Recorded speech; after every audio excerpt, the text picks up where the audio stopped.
After the divorce, my husband screamed at me, "If you dare date someone, you'll really see who I am." I simply smiled. He had no idea my first love was his boss. I'm glad to have you here. Follow my story until the end and comment the city you're watching from, so I can see how far my story has reached. My name is Marlene, and at 65 years old, I thought I knew what rock bottom felt like. I was wrong. The divorce papers had been signed for 3 months when Felix showed up at my apartment again. He had this way of appearing whenever I started to feel like maybe, just maybe, I could breathe again. This time was different, though. This time, he wasn't just angry.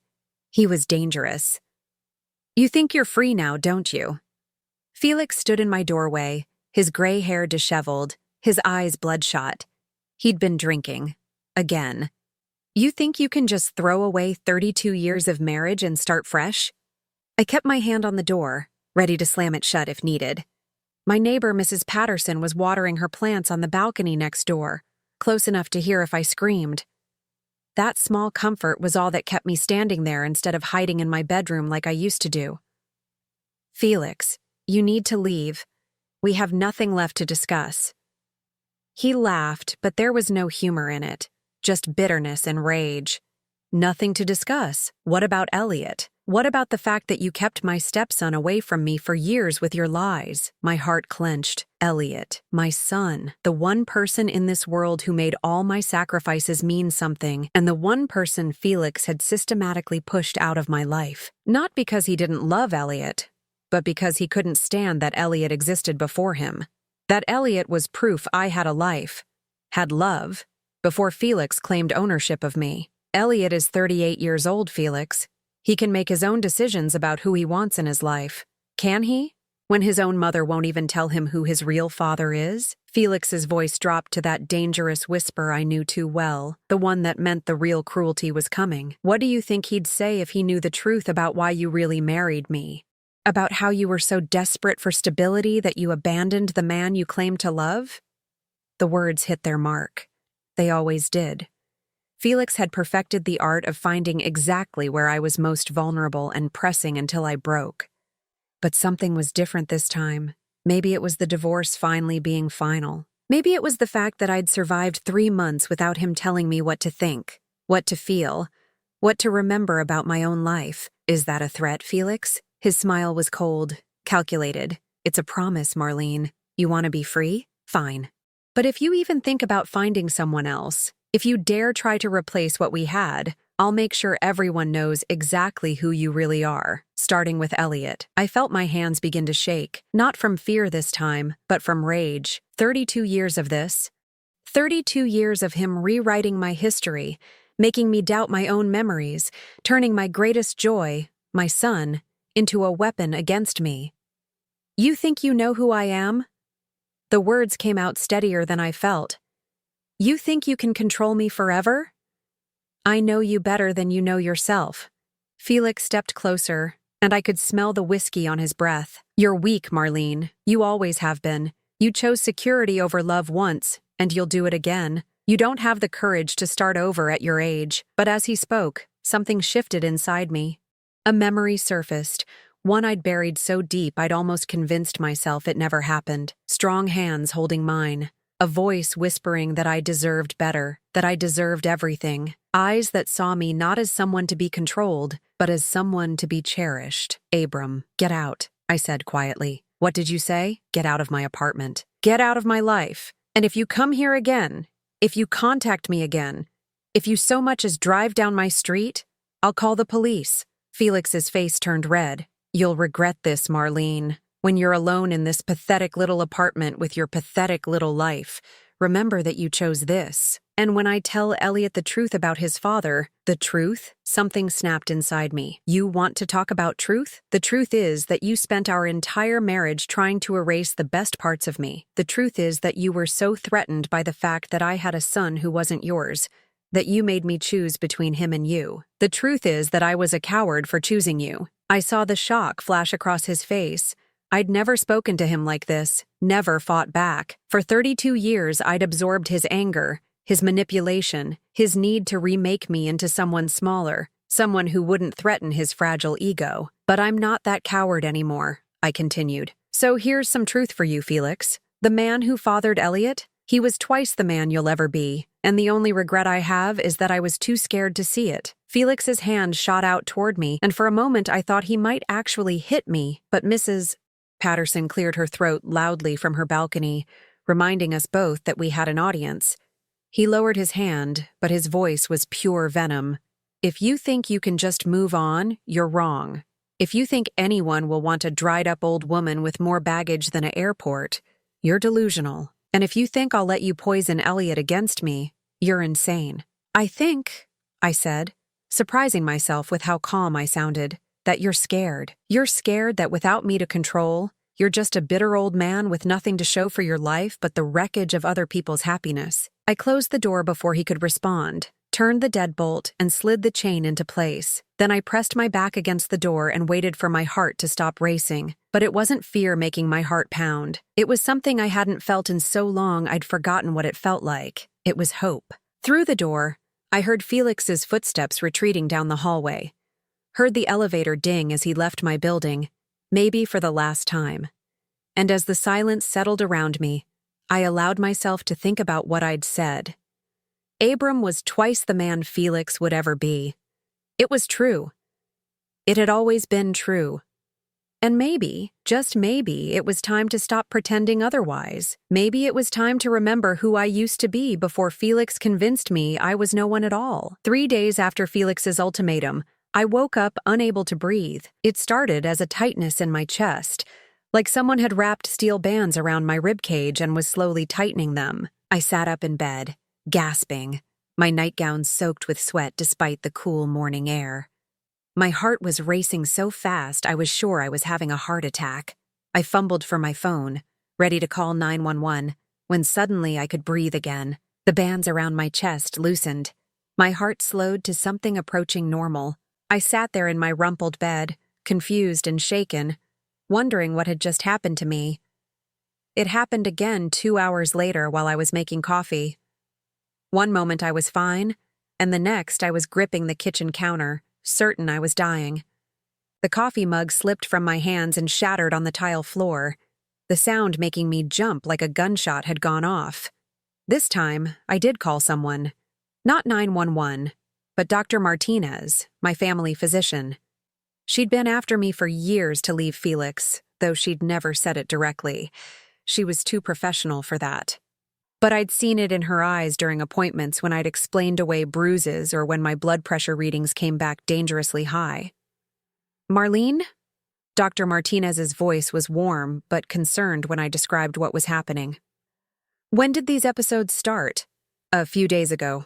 Right after. I paused, not sure how to explain. Right after a confrontation with my ex-husband. I see. Can you come in this afternoon? I'd like to run some tests. But based on what you're describing, this sounds like panic attacks. They can be quite common after traumatic experiences or during major life changes. Panic attacks. The words felt foreign in my mouth. I'd always been the calm one, the one who kept everything together while Felix raged and stormed. I was the one who smoothed things over, who made excuses, who absorbed his anger so it wouldn't spill over onto anyone else. But as I sat in Dr. Martinez's office later that day, watching her kind eyes as she explained what was happening to my body, I began to understand. Think of it as your nervous system finally feeling safe enough to react, she said gently. For years, you were in survival mode. Your body was constantly flooded with stress hormones, constantly on high alert. Now that you're out of that environment, your system is trying to process everything it couldn't process before. But the divorce was 3 months ago, I protested. Shouldn't I be feeling better by now? Dr. Martinez leaned forward slightly. Marlene, you were married for 32 years to someone who controlled you. Your body is learning how to exist without that constant state of tension. It's going to take time. Controlled me.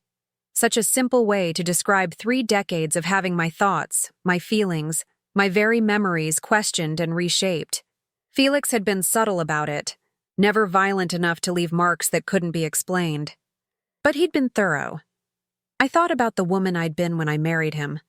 I was 33, a single mother trying to make the best life I could for Elliot.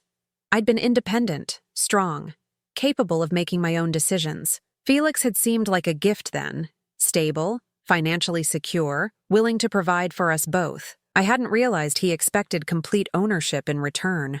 "Doctor," I said quietly, "how long has it been since I made a decision without wondering what someone else would think?" She didn't answer immediately, just watched me with those perceptive eyes. "What do you think?" I tried to remember. The last time I'd chosen something just because I wanted it. Not because it would keep peace or avoid conflict or meet someone else's expectations. The answer, when it came, made my chest tight again. 33 years, I whispered. It's been 33 years since I was truly loved, and 32 years since I made a choice just for me.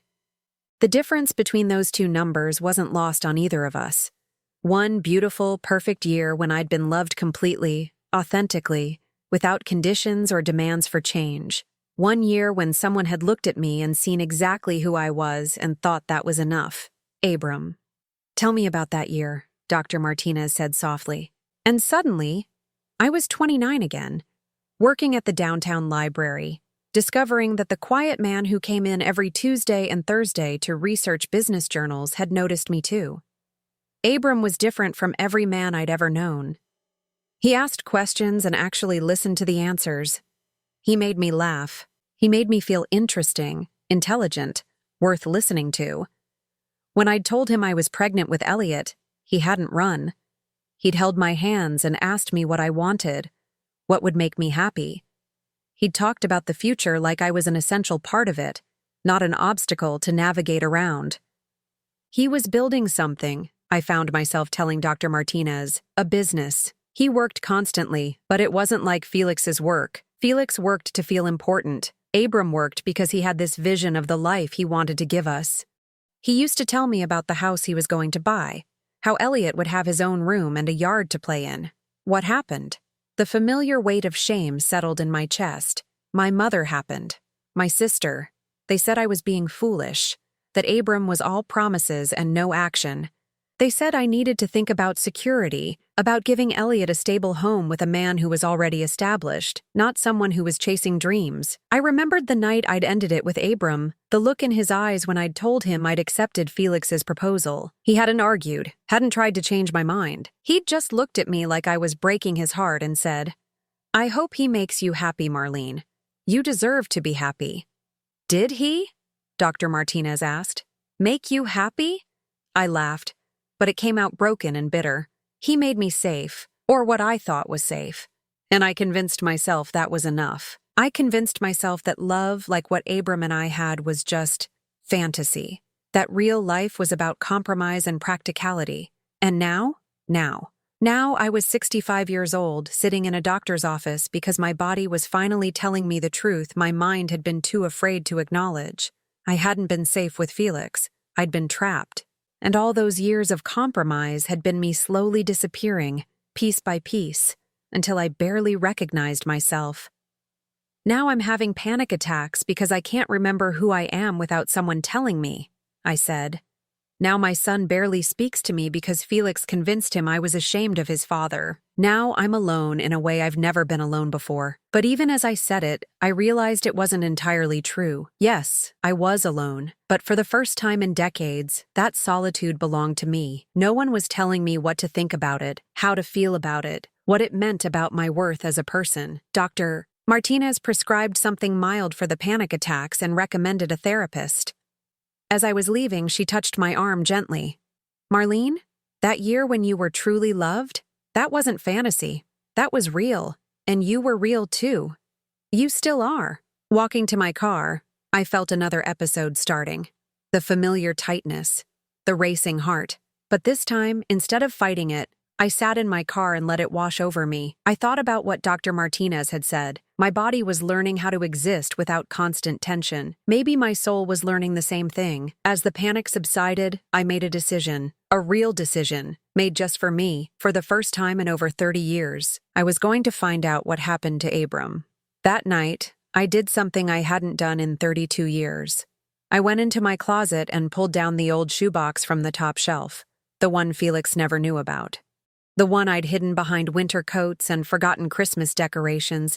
moving it from house to house like a refugee carrying the only proof of home. My hands shook as I lifted the lid. Inside were pieces of a life I'd convinced myself had never really existed. A pressed flower from the first bouquet Abram had given me, a ticket stub from the movie we'd seen on our third date, letters he'd written when he had to travel for business, full of plans and dreams and promises that I'd been too scared to believe, and photos. Oh, the photos. There was one of the three of us, me, Abram, and 2-year-old Elliot, taken at the park near my old apartment. Abram was pushing Elliot on a swing while I watched, laughing at something one of them had said.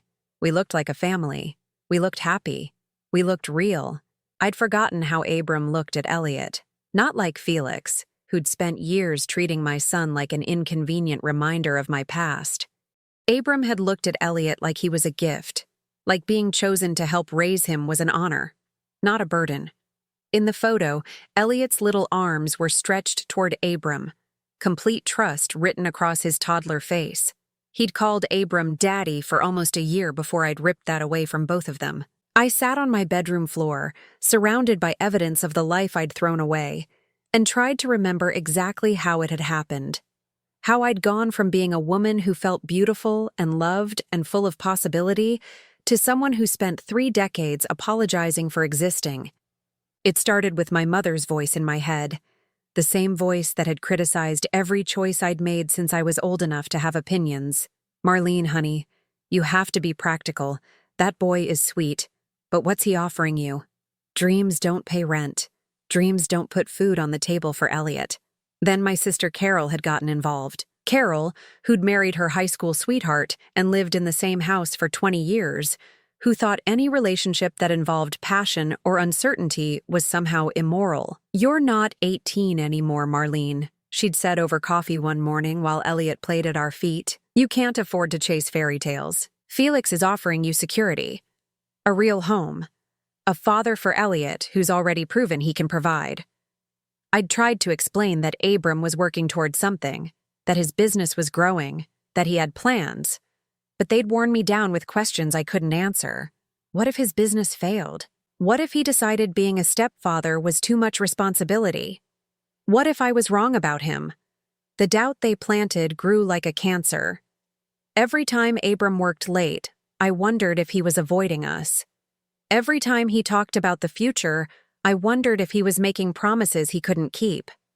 When Felix proposed after 6 months of steady, predictable courtship, I'd convinced myself it was the mature choice. Looking at that photo now, I could see the truth I'd been too frightened to acknowledge then.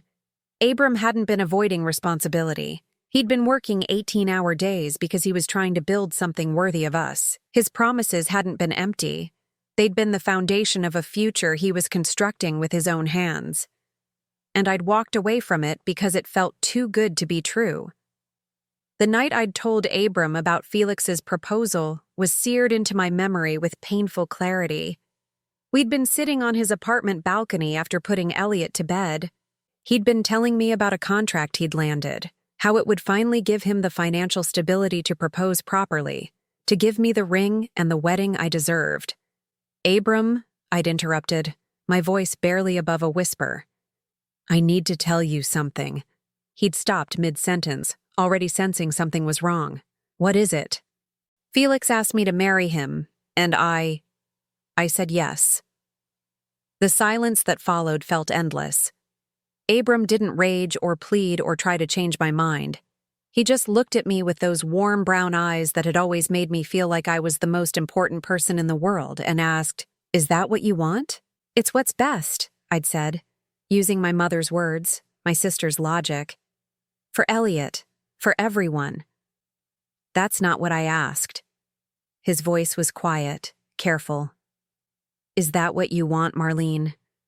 I couldn't answer him because I didn't know how to want things anymore.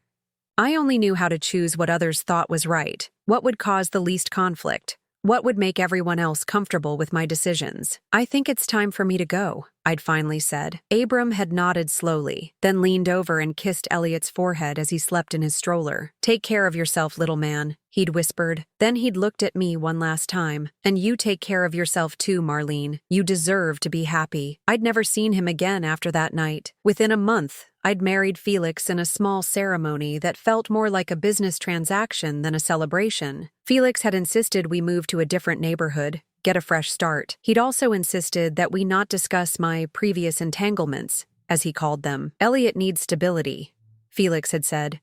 "He needs to know that I'm his father now. Confusing him with stories about the past isn't fair to him." So I'd stopped talking about Abram. When Elliot asked about his daddy, I'd given vague answers about someone who'd had to go away. As the years passed and Felix's control tightened around us like a noose, those answers became even vaguer, until eventually Elliot stopped asking altogether. Felix had been systematic about erasing my past. He'd convinced me to throw away photos, letters, anything that connected me to who I'd been before him. He'd suggested I cut contact with friends who'd known Abram, claiming they would just remind me of unhealthy attachments. "You're a different person now," he'd told me repeatedly. "A better person, a more mature person. Don't you want to focus on our future instead of dwelling on mistakes?" But the mistake hadn't been loving Abram. The mistake had been believing I didn't deserve that love. Sitting there on my bedroom floor, surrounded by the fragments of my real life, I understood something that made my chest ache with regret. I'd stolen Elliot's father from him. Not just Abram, but the knowledge of who Abram was, what he'd meant to us, how much he'd loved us both.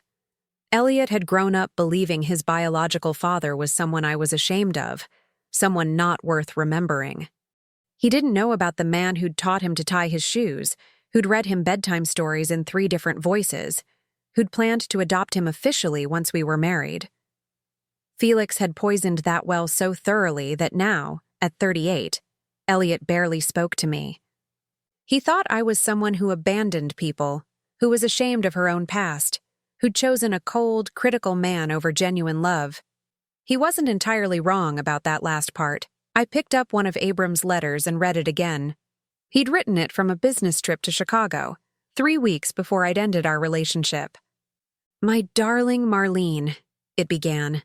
"I know this separation is hard, but I promise it's temporary. Every contract I sign, every deal I close, brings us closer to the life I want to give you and Elliot. I've looked at houses in Riverside. There's one with a big backyard and a swing set already installed. Elliot would love it. And you could have the garden you've always talked about. I know you think I'm a dreamer, but these aren't dreams anymore. They're plans. And you and Elliot are at the center of every single one." I pressed the letter to my chest and cried for everything I'd lost, everything I'd thrown away, everyone I'd hurt with my cowardice. But as the tears subsided, I felt something else stirring inside me, something that felt dangerous and hopeful and absolutely terrifying. Maybe it wasn't too late. Maybe some mistakes could be undone. Maybe some bridges could be rebuilt. I'd spent 32 years living with the consequences of choosing fear over love, but I was still here. I was still breathing. And somewhere out there, if he was still alive, Abram was still breathing too. It was time to find out if the life I'd thrown away was truly gone, or if there was still a chance to choose love this time. Felix's harassment escalated exactly as I'd expected it would. The day after I'd spent the evening reliving my memories of Abram, Felix called 17 times. When I didn't answer, he started showing up, first at my apartment building, standing in the lobby until the security guard asked him to leave. Then at the grocery store, following me through the aisles, muttering loud enough for other shoppers to hear about ungrateful wives and family loyalty. But it was the incident at Dr. Martinez's office that finally pushed me to act. I'd arrived for my follow-up appointment about the panic attacks, and there was Felix, sitting in the waiting room like he belonged there. "What are you doing here?" I'd asked, my voice shaking with a mixture of fear and rage. "Making sure you're getting the help you need," he'd said loudly, performing for the other patients. "Mental health is so important at our age, don't you think? Especially when someone is having difficulties adjusting to reality." The receptionist had looked uncomfortable, and I'd seen other patients glancing between us with obvious concern. Felix was planting seeds, making me look unstable, unreliable. It was exactly the kind of psychological warfare he'd perfected during our marriage. That night, I made the decision that would change everything. I was done being afraid. I was done letting Felix control the narrative of my life. If he wanted to escalate, I'd meet him there. I called the police. Officer Sarah Chen was younger than I'd expected, maybe Elliot's age, with kind eyes and a no-nonsense manner that reminded me of Dr. Martinez. She sat in my living room taking notes as I explained the pattern of harassment. "Mrs. Walsh, I have to be honest with you," she said when I'd finished. "Unless he makes direct threats or violates a specific restraining order, there's not much we can do with phone calls and public encounters." "What about going to his workplace?" I asked. "Could you at least identify him there? Let his employer know that this behavior is unacceptable?" Officer Chen considered this. "We could speak with him, make it clear that further contact with you constitutes harassment. Sometimes that's enough to make someone back down. Where does he work?" "Morrison and Associates. It's a mid-sized consulting firm downtown." "I know it. Would you be willing to come with us?" Sometimes the presence of the complainant makes the warning more effective. My first instinct was to say no. The idea of confronting Felix at his workplace, in front of his colleagues, felt terrifying. But then I thought about the woman in those photographs, the one who'd had the courage to love fully, to dream of better things. That woman wouldn't have hidden in her apartment, waiting for someone else to solve her problems. "Yes," I said. "I'll come." The next afternoon, I sat in the back of the police car, my hands folded tightly in my lap as we pulled up to the gleaming office building that housed Morrison and Associates. Officer Chen had brought her partner, Officer Rodriguez, and they'd briefed me on what would happen. "We'll ask to speak with Felix privately first," Officer Chen explained. "If he's cooperative, that might be enough. If not, we may need you to formally identify him and explain the situation." I nodded, but my heart was racing as we entered the building. The lobby was all marble and glass, designed to impress clients with its expensive elegance. Felix had always been proud of working here, had used it as evidence of his superior judgment, his ability to provide the kind of life I should be grateful for. The elevator ride to the 15th floor felt endless. When the doors opened, we were greeted by a receptionist who looked flustered at the sight of two police officers. "We need to speak with Felix Walsh," Officer Rodriguez said, showing his badge. "It's regarding a civil matter." "Oh," the receptionist said, her eyes wide. Let me get Mr. Morrison. He'll want to know." She disappeared down a hallway, and within minutes, a distinguished man in his 60s appeared. He had silver hair and the kind of authoritative presence that suggested he was used to being in charge. "Officers, I'm David Morrison. How can I help you?" "We need to speak with one of your employees, Felix Walsh, regarding a harassment complaint." Mr. Morrison's expression grew serious. "I see. Felix is in a client meeting, but I can pull him out if this is urgent." "That would be helpful," Officer Chen said. As Mr. Morrison walked away to get Felix, I stood in the reception area trying to calm my nerves. The walls were lined with photos of the company's history, achievements, major projects. It was then that I saw it.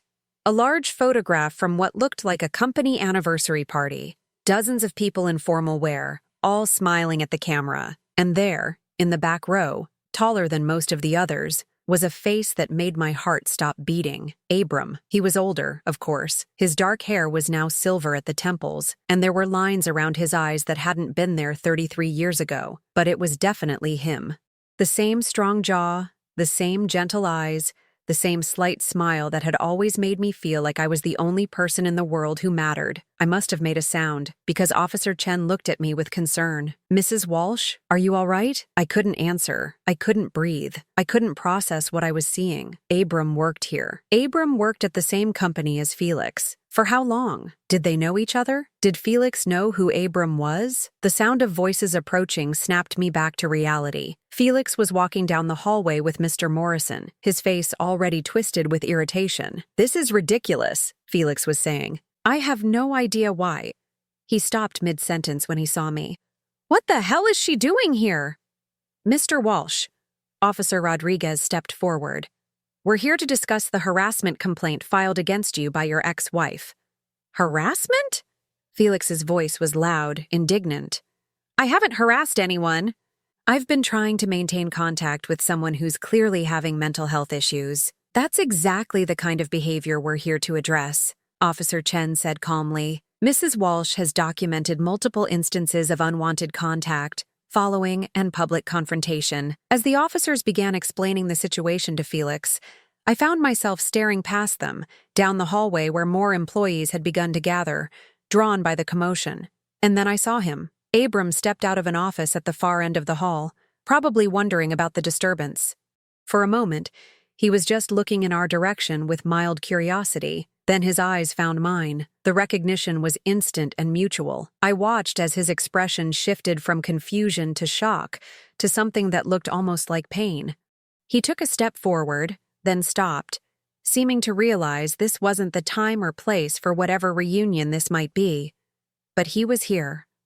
After 33 years, after a lifetime of wondering and regret, Abram was standing 50 feet away from me. Do you understand, Mr. Walsh? Officer Rodriguez was saying. This is insane, Felix replied, but his voice had lost some of its bluster. I work here. I have a reputation to maintain. You can't just come in here and— We can, and we will, Officer Chen said firmly. Any further contact with Mrs. Walsh will result in formal charges. That includes phone calls, visits to her residence, following her in public, or any other form of contact. Felix's face was red with rage and embarrassment. I could see his colleagues watching from doorways and around corners, and I knew this public humiliation would eat at him far more than any legal consequences. Fine, he said through gritted teeth. But don't come crying to me when she has another breakdown. Don't come crying to me when she realizes what she's thrown away. The only thing I threw away, I said, surprising myself by speaking up, was 32 years of my life trying to make you happy. I won't be throwing away anymore. Felix turned to stare at me, shock replacing anger on his face. In all our years together, I'd never spoken to him like that in public. I'd never challenged him in front of witnesses. But my eyes weren't on Felix anymore. They were on Abram, who had moved closer during the confrontation and was now standing near Mr. Morrison. Our eyes met across the crowded hallway, and for just a moment, it was like 33 years collapsed into nothing. He was real. He was here. And unless I was imagining things, the way he was looking at me suggested that he remembered too.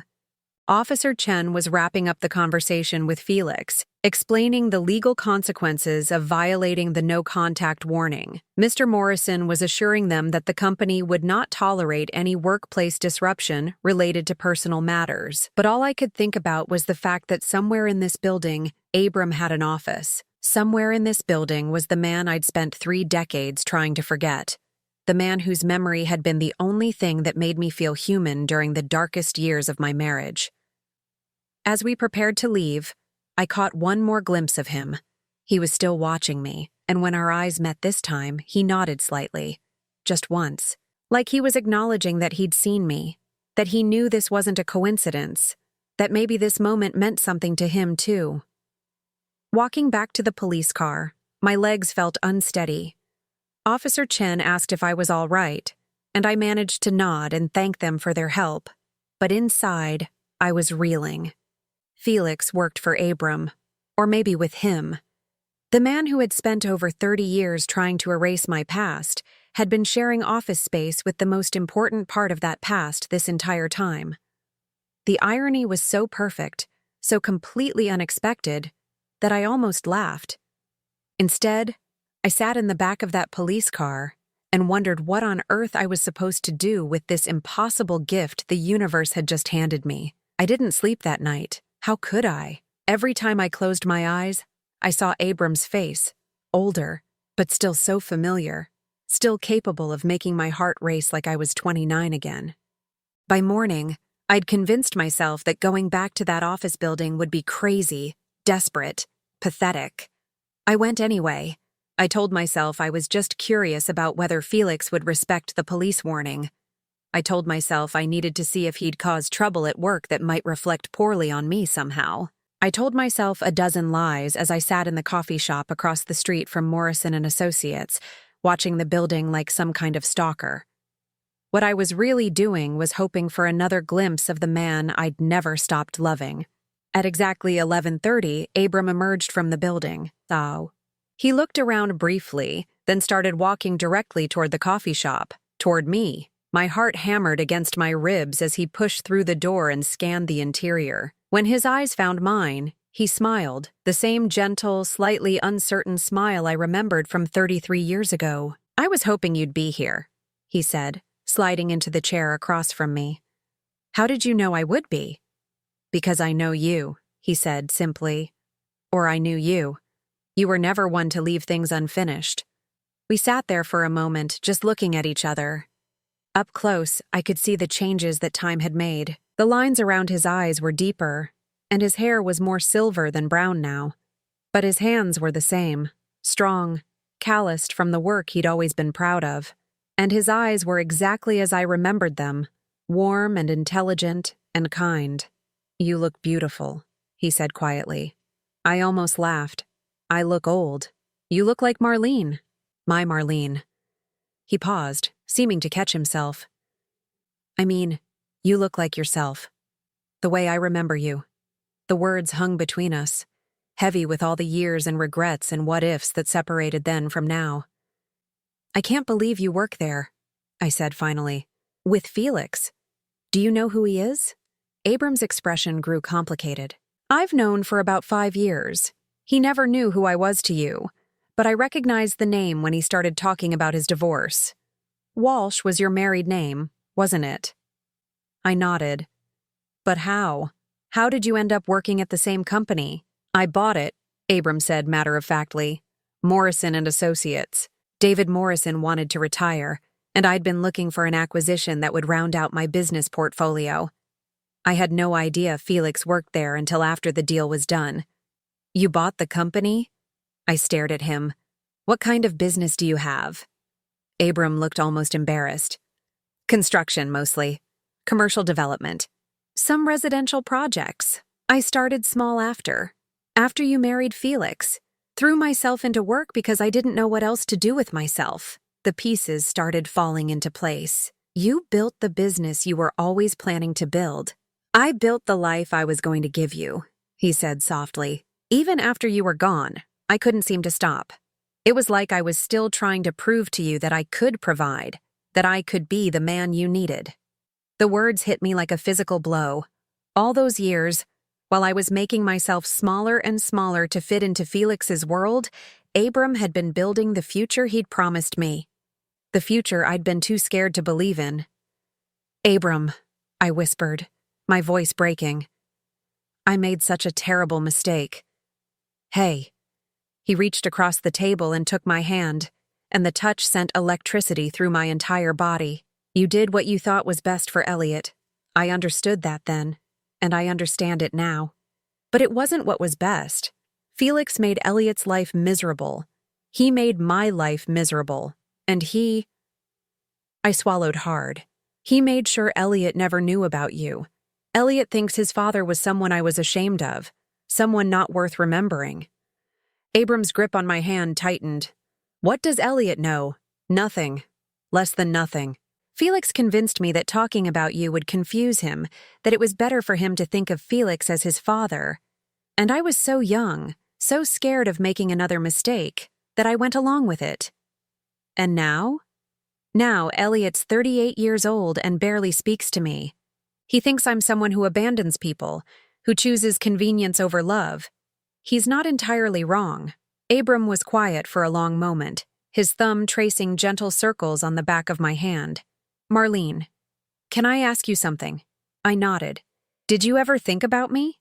During all those years?" The question broke something open inside me. "Every day," I admitted. "Every single day. When Elliot learned to ride a bike, I thought about how you would have been there cheering him on. When he graduated high school, I thought about how proud you would have been. When he got married." I stopped, unable to continue. "When he got married? Felix wouldn't let me invite you. Not that I even knew where you were, but Felix made it clear that any mention of Elliot's biological father would be inappropriate. So I sat at my son's wedding, watching him dance with the man who'd spent years making him feel like a burden, and I thought about you. I thought about how it should have been you walking him down the aisle. Abram closed his eyes briefly, and when he opened them, they were bright with unshed tears. I thought about him too. Wondered what kind of man he'd become. Wondered if he looked like you, or if he had my stubborn streak. He has your hands, I said without thinking. And your laugh. And this way of tilting his head when he's thinking hard about something. You remember things like that about me? I remember everything about you. I tried not to, but I couldn't forget. Felix used to get so angry when he'd catch me staring off into space. He said I was living in fantasies, that I needed to focus on reality. But you weren't a fantasy. What we had wasn't a fantasy. Abram brought my hand to his lips and kissed it gently. No, it wasn't. We sat there in silence for a while, both of us processing the magnitude of what we'd lost, what we'd found, what might still be possible. Finally, Abram spoke again. Marlene, I need to tell you something about Felix. My stomach clenched. What about him? Yesterday, after the police left, David Morrison called me into his office. He was concerned about the disruption, wanted to discuss Felix's employment status. Is Felix going to be fired? Not immediately. But David's been looking for reasons to let him go for a while now. Felix's work has been problematic. He's alienated several clients with his attitude, and there have been complaints from other employees about his behavior. I thought about Felix's ultimatum, his threats, his certainty that he could control my life indefinitely. He always said his job was secure, that he was indispensable. He's not. And now that there's been a police incident involving harassment, David's going to start building a case for termination. It might take a few months, but Felix's days at Morrison & Associates are numbered. The irony was almost too much to process. Felix, who had destroyed my relationship with Abram out of jealousy and control, was now going to lose his job because of his behavior toward me. And the man making that decision was the same man Felix had unknowingly driven away from me 33 years ago. There's something else, Abram continued. David's retiring next year. He's offered to sell me his remaining stake in the company. I'd be the sole owner. Which means you'd be Felix's boss. Which means I could make sure he never bothers you again. The quiet certainty in his voice made me shiver. This wasn't the young man I'd known, full of dreams and promises. This was someone who had spent 3 decades building real power, real influence, someone who could actually protect me in ways that 29-year-old Abram never could have. Abram, I said carefully, what are you thinking? He smiled, and for the first time, it wasn't entirely gentle. I'm thinking that sometimes the universe has a sense of justice. I'm thinking that maybe it's time for Felix to experience what it feels like to have his life controlled by someone else's decisions. And what about us? The question slipped out before I could stop it. Abram's expression grew serious again. What about us, Marlene? What do you want there to be about us? I looked at this man who had loved me completely when I was young and scared and making terrible decisions, who had built the life he'd promised me even after I'd thrown his love away. Who was looking at me now like 33 years was just a long weekend we'd spent apart. I want to try again, I said. I want to find out who we could have been, who we still might be. Abram smiled, and this time it was pure joy. I was hoping you'd say that. He stood up and came around to my side of the table, offering me his hand. Would you like to go see that house I told you about? The one with the big backyard and the swing set? I never did sell it. 3 months later, I stood in the kitchen of the house Abram had bought for us 33 years ago, watching him make coffee the way he used to on Sunday mornings. The swing set was still in the backyard, weathered but sturdy, waiting for grandchildren who might someday play on it. Moving in with Abram hadn't been a decision I'd made lightly. We'd spent weeks talking, remembering, rebuilding trust that had been shattered by time and circumstances. But some connections run too deep to be destroyed completely, and what we'd had was apparently one of them. The house was everything he'd promised it would be. Spacious but warm, with a garden where I'd already started planting vegetables and herbs, windows that let in light without judgment, rooms that felt like home instead of a museum of someone else's expectations. But the most beautiful part was watching Abram with Elliot. My son had been skeptical when I'd first told him about finding Abram again.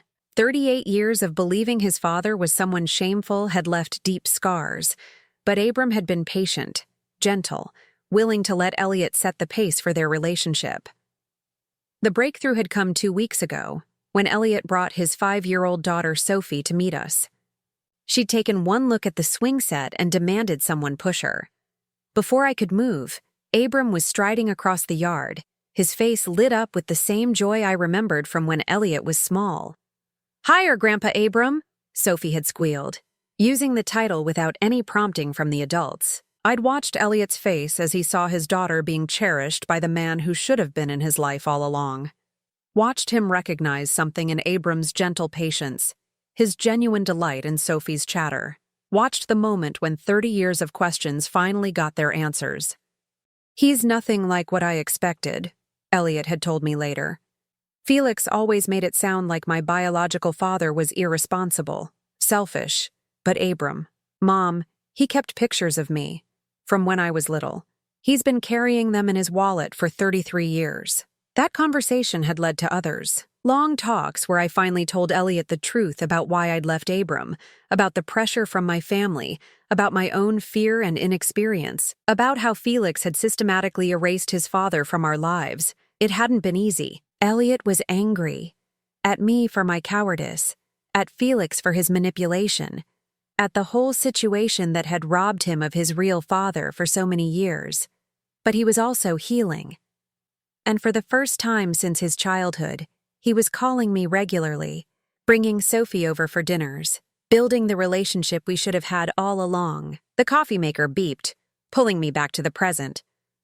Abram handed me a mug, then wrapped his arms around me from behind, resting his chin on my shoulder. "Penny for your thoughts?" "Just thinking about how different everything is," I said, leaning back against his chest. "How different I am." "You're not different," he murmured into my hair. "You're just yourself again, the way you were always meant to be." My phone buzzed on the counter. A text from Elliot. "Sophie wants to know if Grandpa Abram can teach her to build a birdhouse this weekend. Fair warning, she's very specific about her architectural requirements." I showed Abram the message, and his face lit up with that same joy I'd been rediscovering in him daily. "Tell him yes, and tell him to bring his toolbox. Sophie should learn to use real tools." As I was typing back, another message came through, this one from a number I didn't recognize. "Marlene, this is David Morrison. Could you call me when you have a chance? It's about Felix." Abram saw my expression change. "What is it?" I showed him the message. We'd been expecting this call for weeks. David Morrison's voice was carefully professional when I called him back. "Marlene, I wanted to let you know that we terminated Felix's employment this morning. There was an incident with a client yesterday that was the final straw." "What kind of incident?" "He became verbally aggressive when the client questioned one of his recommendations, used some very inappropriate language, and made what could be construed as threats. We can't have that kind of behavior representing our company." I felt a mix of satisfaction and something that might have been pity. Felix had always been his own worst enemy, but his need to control everyone around him had finally destroyed the one thing he'd valued most, his professional reputation. "I wanted you to know," David continued, "that this had nothing to do with the harassment complaint. This was purely about job performance and professional conduct. But I also wanted to assure you that he's been instructed not to return to the building for any reason." After I hung up, Abram and I sat in silence for a moment. Felix's termination meant more than just the end of his career at Morrison & Associates. At 67, with a reputation for being difficult, he was unlikely to find comparable employment elsewhere. The comfortable lifestyle he'd built, the prestige he'd coveted, the financial security he'd used to justify his behavior, all of it was gone. "How do you feel about it?" Abram asked quietly. I considered the question. A year ago, I would have felt guilty, responsible somehow. I would have worried about Felix's well-being, wondered if I should offer help. That was the woman Felix had trained me to be. Someone who absorbed responsibility for everyone else's choices and consequences. But I wasn't that woman anymore. "I feel free," I said finally. "For the first time in 33 years, I feel completely free." That afternoon, Abram and I were working in the garden when I saw a familiar car drive slowly past the house. Felix's silver sedan, moving at a crawl, the driver staring at our house with obvious malice. "Should I call the police?" I asked, but Abram shook his head. "Let him look," he said calmly, not even glancing up from the tomato plants he was staking. "Let him see what happiness looks like." The car made another pass, then another. On the fourth pass, it stopped altogether. Felix got out and stood on the sidewalk, staring at us with an expression of pure rage and disbelief. I felt the familiar flutter of panic starting in my chest, but Abram's steady presence beside me kept it from taking hold. This was my life now. My garden, my home, my choice. Felix had no power here. "Marlene!" Felix called out, his voice sharp with desperation. "We need to talk." Abram straightened up slowly, his hands still gentle on the plants, but his posture suddenly protective. "No, you don't," he called back, his voice carrying easily across the yard. "You need to leave." "Who the hell are you?" Felix demanded, finally seeming to register that I wasn't alone. Abram smiled, and it was the most dangerous expression I'd ever seen on his kind face. "I'm Abram Chen, the owner of Morrison & Associates, and the father of Elliot Walsh." I watched the color drain from Felix's face as the implications hit him. The man who'd just fired him was the same man he'd been jealous of for 33 years. The man he'd tried to erase from his stepson's life was now the center of his ex-wife's world. The perfect irony of it all seemed to hit Felix like a physical blow. He stood there for a moment, swaying slightly, before getting back in his car and driving away. He didn't come back. 6 months later, I was sitting on our front porch, watching Sophie chase butterflies in the garden, when Abram joined me with 2 glasses of lemonade. "Elliot called," he said, settling into the chair beside me. "He and Maria want to bring the baby here for Christmas. First Christmas as a family of 4. I smiled, thinking about the grandchild who would grow up knowing both his grandfathers, who would hear stories about the great love that brought his family back together, instead of the shame and secrets that had defined my relationship with Elliot for so many years. "Any word from Felix?" Abram asked, though we both knew the answer. I shook my head. After losing his job, Felix had retreated into bitter isolation. He'd moved to a small apartment across town, spending his days writing angry letters to former colleagues and nursing his grievances. I'd heard through mutual acquaintances that he'd become one of those bitter old men who blamed everyone else for his circumstances, who insisted the world had conspired against him. He was right, in a way. The world had conspired against him, but not in the way he thought. The world had simply given him exactly what he'd earned, the same loneliness and powerlessness he'd inflicted on others for decades. "Do you ever feel sorry for him?" Abram asked. I thought about it honestly. Sometimes, but then I remember that he made his choices, just like I made mine. The difference is that I got a second chance to choose love over fear. He's still choosing bitterness over growth. Abram took my hand, intertwining our fingers the way he used to when we were young. "No regrets?" I looked around at the life we'd built together, the home filled with laughter, the family reunited, the garden blooming with possibilities.